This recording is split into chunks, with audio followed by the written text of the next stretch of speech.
Es que no han leído mi libro. Está muy grueso, llevamos poquito. Porque cuando ¿no tienes ahí el libro? Hay una parte en donde, a ver, pásamelo. Se los leo nada más. No se los voy a leer todo porque si no, no lo van a adquirir. No, pero es que hay, así como ahora, en estos tiempos, en estos tiempos hubo la campaña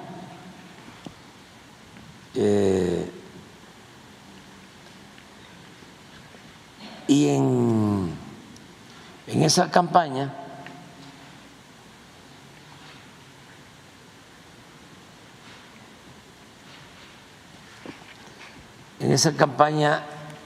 se reunieron, no, en el 6 y en el 2, en el 18, porque hasta el 18, se piensa que el 18 fue un día de campo, no, le metieron fuertísimo. Y hay una parte donde cuento que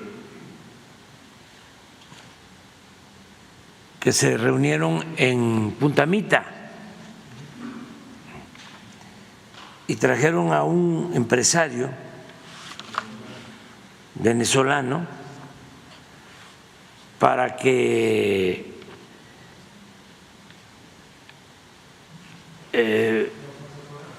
sí, y les hablara sobre el chavismo. JJ Rendón.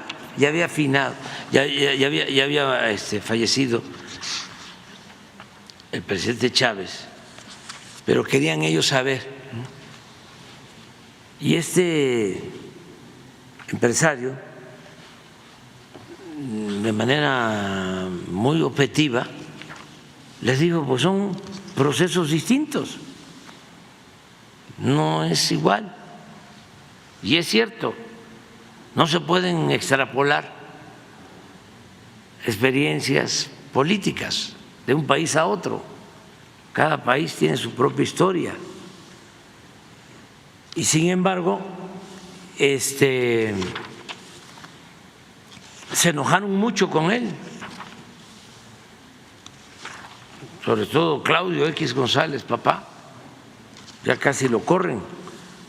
¿Se acuerdan cuando el finado Paz, eso para los jóvenes, estando Salinas en su apogeo, que Salinas fue muy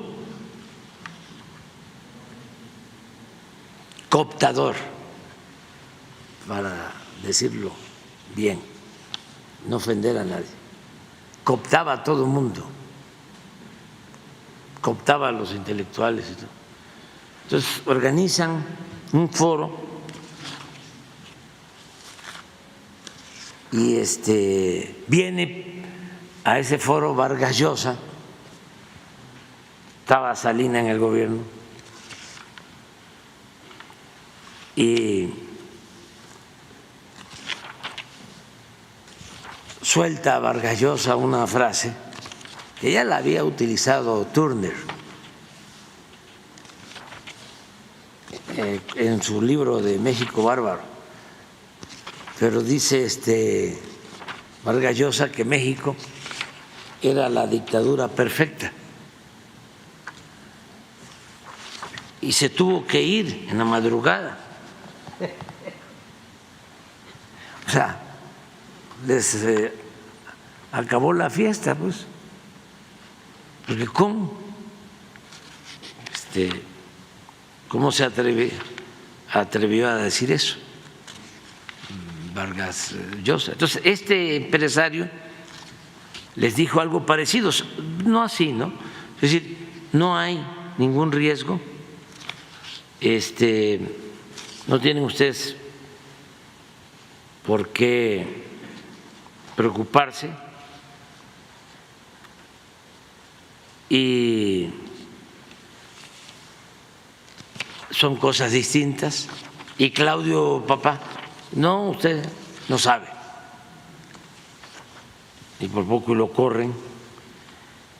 Entonces se reunían y se reunían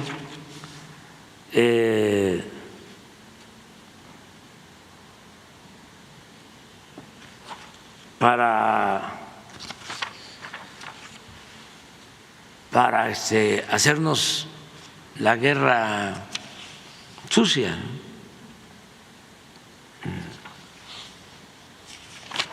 Entonces, ese libro trata de eso, precisamente, pero pues ya no pudieron en el 18.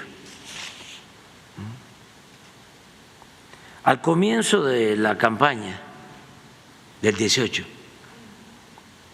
el bloque de empresarios vinculados al régimen que participaron en el fraude electoral de 2006, de ahí venían contra nosotros, confiados en su prepotencia, porque se imponen en el 6, ¿no? Se imponen en el 12,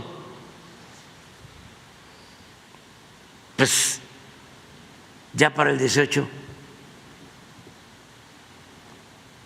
pensaban que ya nosotros no íbamos a significar nada. Nos ignoraron pensando que fracasaríamos de nuevo. Es más, estaban distanciados de Peña, porque son muy arrogantes, muy prepotentes. Pues aunque impulsaban las llamadas reformas estructurales y habían ambicionado la privatización del sector energético y de la educación, no les gustó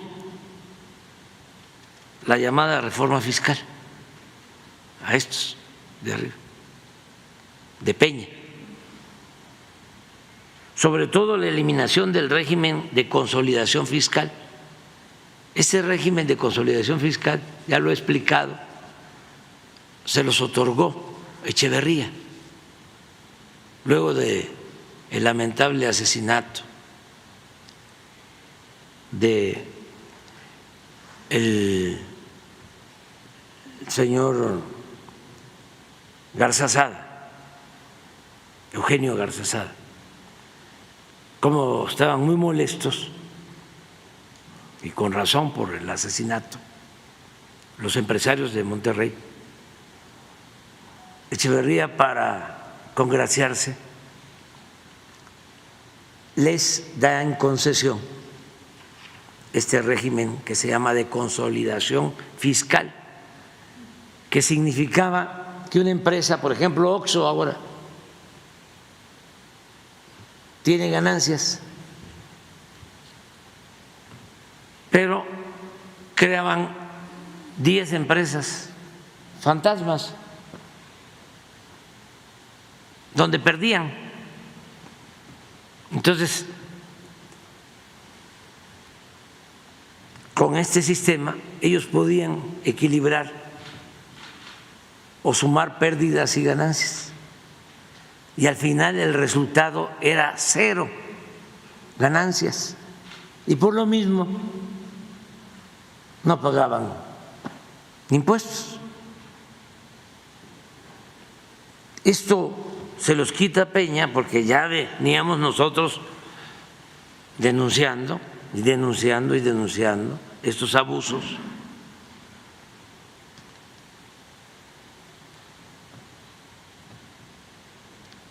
Sí, que les permitía a grandes corporaciones evadir el pago de los impuestos.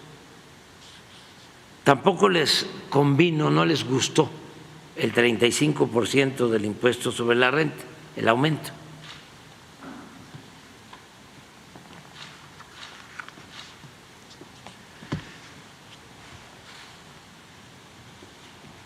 Aun cuando tenían la condonación de impuestos, pero estaban muy molestos porque son muy prepotentes, se sentían los dueños de México. Y se sentían traicionados por Peña. Les salió la arrogancia y el conservadurismo extremo y empezaron a golpearlo en sus medios de manipulación, como el periódico Reforma y en sus redes sociales, a Peña, al extremo de convertirlo en el payaso de las cachetadas.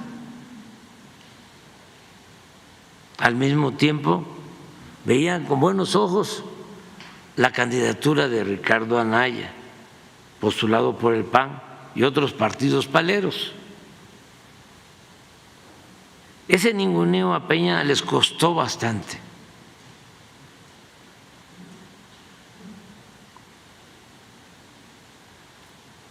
Y más temprano que tarde se les empezó a revertir. Acuérdense de que el fraude,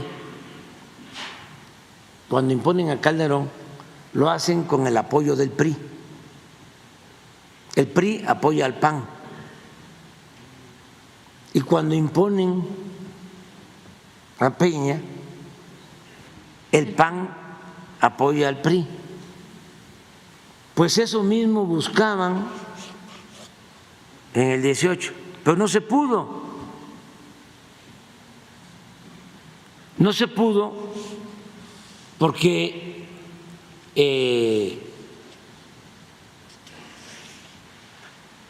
traicionaron al presidente Peña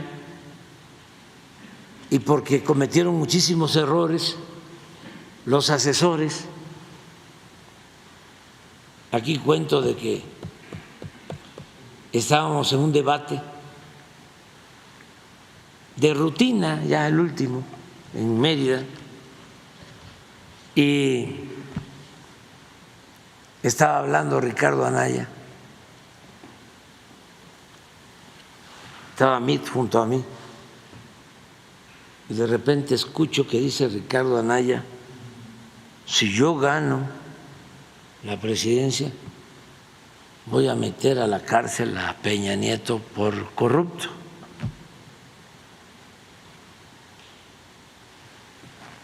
Yo dije: gracias, primo hermano.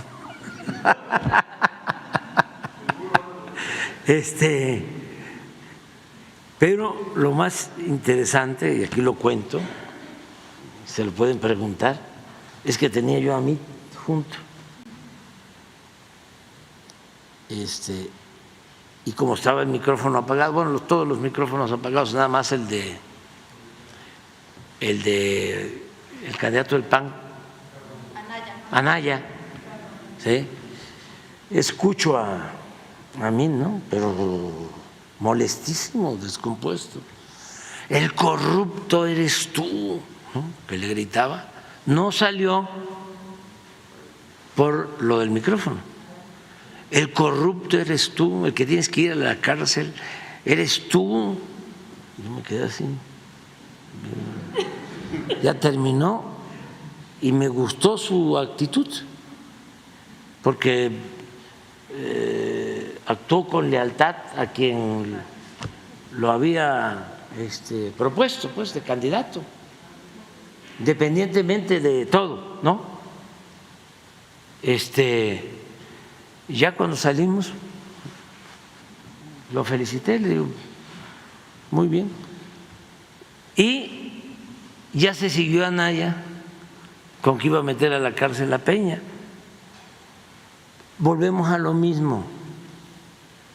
No se puede enfrentar un régimen corrupto si no se tiene autoridad moral. Solo con honestidad puede uno enfrentar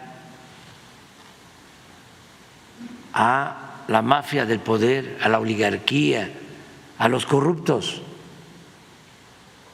Solamente. Entonces, ¿qué pasó? Ahí se acabó la relación que llevaba en buenos términos el licenciado Peña incluso Mit, pero sobre todo Videgaray con Ricardo Anaya, porque lo apoyaban. Entonces, como son estos pleitos arriba,